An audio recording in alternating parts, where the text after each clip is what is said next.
Welcome to Perspectives from the Finish Line, where we receive instruction and encouragement for today from the lives of great men and women from the churches yesterday.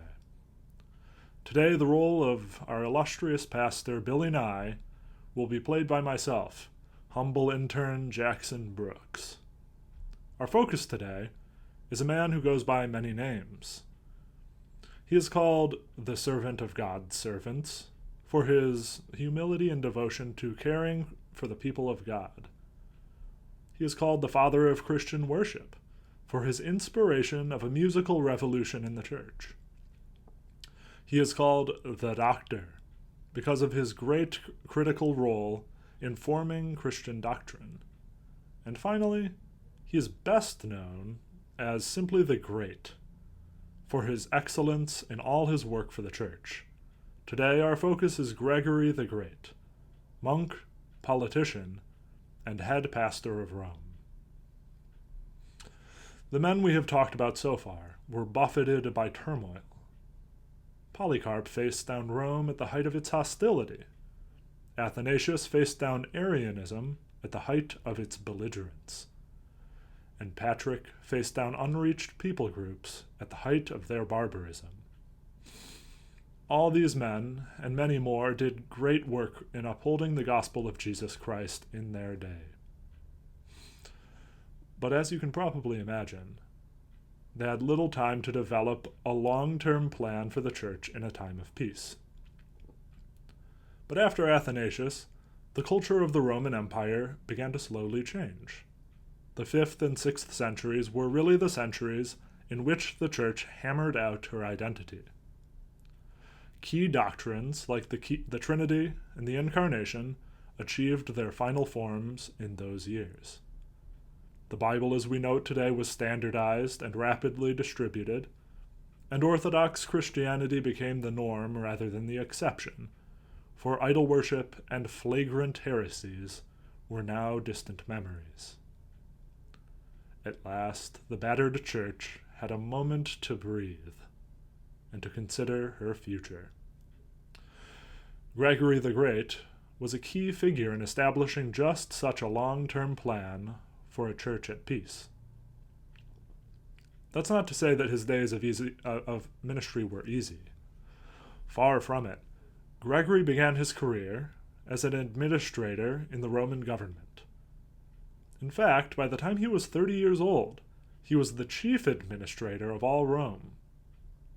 This sounds like a great honor, and in some ways it was, but at this point in history, Rome was a shadow of her former self. She had spent the last century getting kicked around by rival empires and barbarian hordes. The city, which was once justly named the capital of the world, could now barely be called the capital of Italy. However, for all Rome's degradation, Gregory still loved his city, and he led her well. After years of capable service, Gregory retired to a monastery to pursue a life of worship. But after only a few years in this peaceful sanctuary, he was asked by the Bishop of Rome, that is, the head pastor of Rome, to resume his administrative duties. Reluctantly, Gregory agreed to leave his life of contemplation to once again plunge his hands into the gritty tasks of urban leadership. It was a good thing that he did, too, for after a decade of his service, Rome was hit with a flood of catastrophe. Literally, Rome was flooded. Crops and food reserves were destroyed. A terrible famine ensued. At the same time, Rome lay defenseless before a looming barbarian horde, the Lombards. As if these terrors were not enough, the city was overcome by the worst pandemic in recent history. Listen to one historian's description of the effects of this virus. Since those who were ill frequently had hallucinations, rumors began circulating. Someone had seen a great dragon emerging from the Tiber River. Death was seen stalking the streets, and fire was raining down from heaven.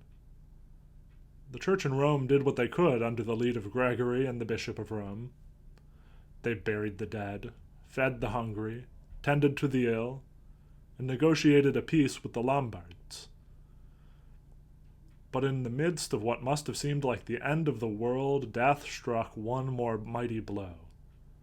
The virus killed the bishop. Against his will, Gregory was thrust into this monumental role, and he excelled at it. He brought to bear on his responsibilities the experience of an administrator and the devotion of a monk. He continued to handle the famine and pandemic after he took office.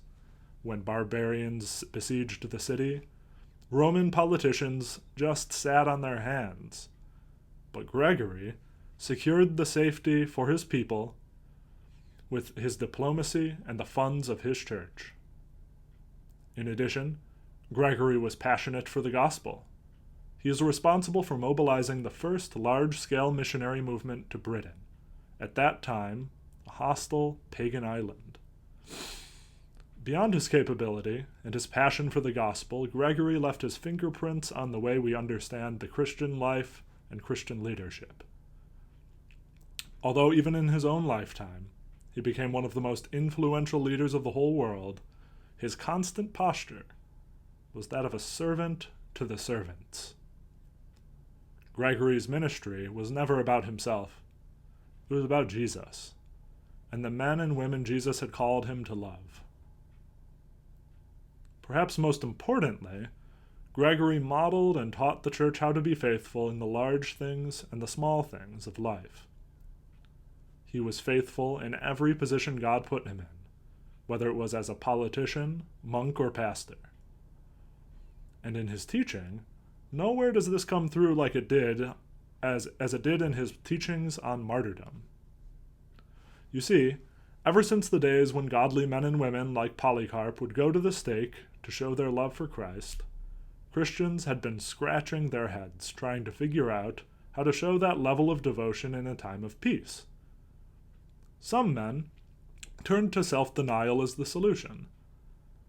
They went into monasteries, fasted, prayed, gave up their wealth.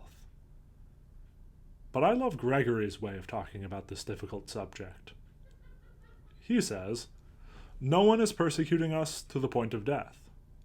But there is something that we should do during times of peace in the church to make clear whether we are strong enough to die for the sake of our God during times of persecution." John, the author of this gospel, says, "He who has the world's goods and sees his brother in need and closes the heart against him, how does God's love dwell in him?" And John the Baptist says, "Let him who has 2 tunics give to him who has none." Will a person, then, who will not give up his tunic for the sake of God during quiet times, give up his life during a persecution? Cultivate the virtue of love in tranquil times by showing mercy, so that it will be unconquerable in times of disorder. The virtues necessary for martyrs to be faithful are love and endurance. These same virtues can be exercised even in times of peace, and their cultivation now can aid us in later trials. In many ways, we are not unlike the Christians of Gregory's day. We too just passed through a period of plague, instability, and fear. On the other hand, we can also say with Gregory that no one is persecuting us to the point of death. But we too can cultivate such a life of love and endurance. In our sermon series on 1 John, we have learned a lot about loving our brothers. It's by loving our brothers that we image God's love for us. More specifically, in 1 John, our sacrificial love for one another is the means by which we image Christ's sacrificial love on the cross.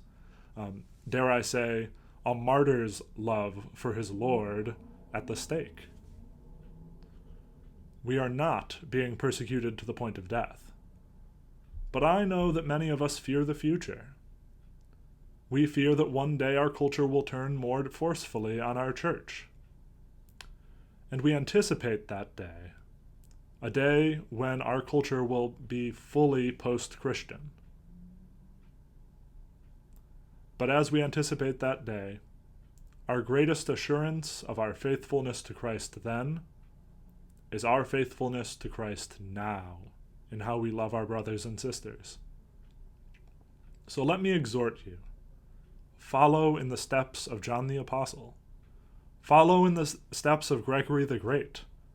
And ultimately, follow in the steps of Jesus our Lord, loving and enduring in times of peace and in times of trial. Go in peace, saints.